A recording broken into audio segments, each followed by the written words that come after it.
Welcome again to शिक्षा यंत्र। दोस्तों, मैं मनोज राघव आपका एक बार फिर से शिक्षा यंत्र में स्वागत करता हूं। आज का जो टॉपिक हम कवर करेंगे, आज हम शुरुआत करेंगे ट्रांसपोर्टेशन।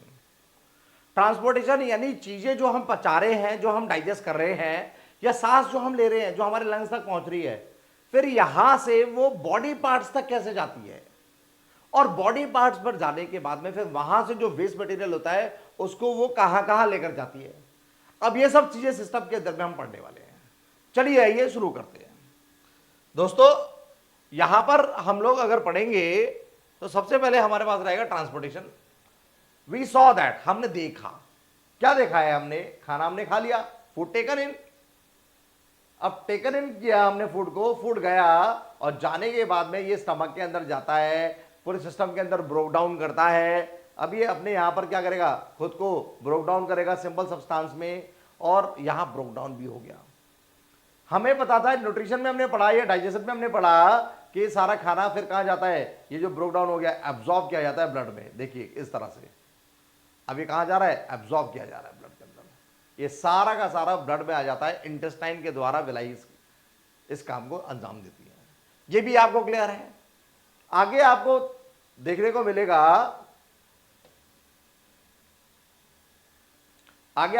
मिलेगा, ब्लड क्या करता है? कैरी करता है। इस जो ब्लड है ये क्या करेगा? कैरी करेगा इन सबको, जो फूड पार्टिकल्स थे इनको सेल्स के सारे, जो बॉडी के जितने भी सेल्स हैं सारे सेल्स के पास पहुंचाएगा। आगे देखते हैं। नेक्स्ट में आपने पढ़ा, सिमिलरली उसी तरीके से आपने ये भी पढ़ लिया, रेस्पिरेशन में ऑक्सीजन को आप लेते हो, लंग्स में पहुंच जाता है। लंग्स में पहुंचने के बाद में फिर वो ब्लड के पास भी आ जाता है। अब ब्लड के पास आने के बाद में ये ब्लड क्या करता है? इस ऑक्सीजन को भी बॉडी के प्रत्येक ईच एंड एवरी सेल के पास पहुंचा देता है, ट्रांसपोर्ट कर देता है। तो अब इसके लिए आपने देखा, या सेल के पास पहुंचता है इस तरह की रिएक्शन करने के लिए ग्लूकोज मिलेगा, फिर वहां से क्या होगा? रिएक्शन होगी, क्योंकि ग्लूकोज यहां पहुंच गया था सेल के पास, O2 पहुंचा, फिर ये जो CO2 है यहां जो बना वो इस रास्ते वापस जा रहा है। आप फिर से एक बार हम प्ले करते हैं, देखते हैं। अब यहां देखेंगे आप, CO2 बना, CO2 बनने के बाद में फिर क्या होगा? सेल से वो कहां जा रहा है? वाया लंग्स बाहर जा रहा है।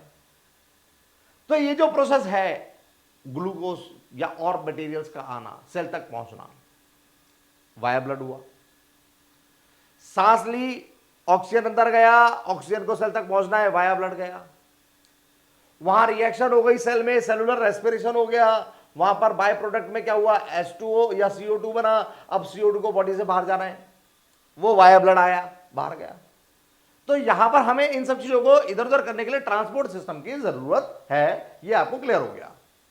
अब अगर आप आगे देखेंगे तो ये सब चीजें क्लियर होने के बाद में आपको यहां पर समझ में आया कि वी कैन से दैट, क्या?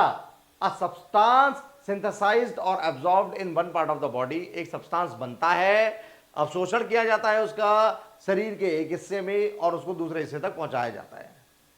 फिर उसके बाद में आप देखेंगे इस प्रोसेस को हम क्या बोलते हैं? ट्रांसपोर्ट बोलते हैं, ट्रांसपोर्टेशन बोल देते हैं, परिवहन बोल दिया करते हैं। This transport in human beings is called as circulation. इसको हम लोग ह्यूमन बॉडी के अंदर परिसंचरण बोल दिया करते हैं, सर्कुलेशन बोल दिया करते हैं। ट्रांसपोर्टेशन अब बदल के सर्कुलेशन हो चुका है, सर्कुलेट हो रहा है। ठीक है। अब सर्कुलेट होते समय कुछ ऑर्गन्स की जरूरत होगी। The process of circulation requires some medium. उसको सर्कुलेट होते समय चीजों को एक मीडियम की, एक माध्यम की जरूरत होती है। और वो माध्यम क्या क्या है? ह्यूमन बींग्स के पास में जो मीडियम है, इनको कैटेगरीज दी गई हैं, देखते हैं। हमारे पास सर्कुलेशन होते समय मीडियम रहता है। पहला मीडियम रहेगा हमारे पास में ब्लड, और दूसरा रहेगा हमारे पास लिम्फ। ये देखिए, ये मीडियम है जो पूरी बॉडी के अंदर में चीजों को सर्कुलेट यानी ट्रांसपोर्ट कराने में क्या करता है? मददगार है, हेल्पफुल है। अब आपको यहां तक भी क्लियर हो गया। सर, ब्लड और लिम्फ ये साथ ही रहते हैं, मतलब साथ रहते हैं या अलग अलग रहते हैं? इन सब चीजों को भी क्लियर करेंगे आगे चल के। अभी आप ये समझिए कि सर्कुलेशन में जिम्मेदार कौन कौन है, कौन कौन मीडियम है? एक ब्लड और लिम्फ मीडियम जिम्मेदार है। आगे अब ब्लड किस तरह से रोल प्ले करता है, लिम्फ किस तरह से रोल प्ले करता है, इनको और किस चीज की जरूरत होती है वो देखें। अ pumping organ is needed to push the blood around the body along with a network of tubes to reach all the tissues. Important और इंटरेस्टिंग दोनों बातें। अब मैं खड़ा हूं, मेरी बॉडी के अंदर ये मीडिया जरूर होगा क्योंकि मैं भी ह्यूमन बीइंग कैटेगरी से हूं। अब मेरे अंदर भी ट्रांसपोर्टेशन यानी सर्कुलेशन होना है। अब ट्रांसपोर्टेशन और सर्कुलेशन होते हुए क्या होगा, उसके लिए मुझे मीडियम की जरूरत है, तो मेरे पास ब्लड भी अवेलेबल है और लिम्फ भी अवेलेबल है। अब ब्लड निचले हिस्से से ऊपर आता है। आपने कूलर्स में देखा होगा गर्मियों का टाइम, अगर आप अभी रिसेंटली ऑब्जर्व करेंगे तो गर्मियों के टाइम में आपने कूलर में देखा है कि अगर नीचे से पानी को ऊपर जाना है, जो एक पंपिंग डिवाइस लगा होता है वो उसको ऊपर लेकर जाता है।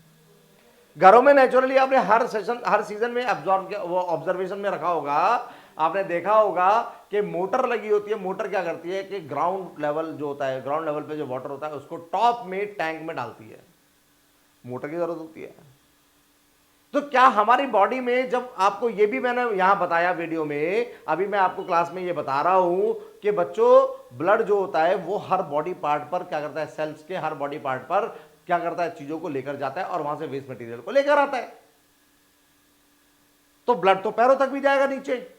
अब नीचे से ऊपर आने के लिए क्या मोटर लगी है, या फिर यहां से ऊपर भी जाएगा। अब ऊपर जाने के लिए फिर क्या यहां से भी मोटर लगी है। हमें यहां एक डिवाइस की जरूरत है जो ब्लड के अंदर में मोटर का रोल प्ले करे, और उस पंपिंग डिवाइस की हमें यहां जरूरत पड़ेगी। इसीलिए लिखा है a pumping organ is needed to push the blood.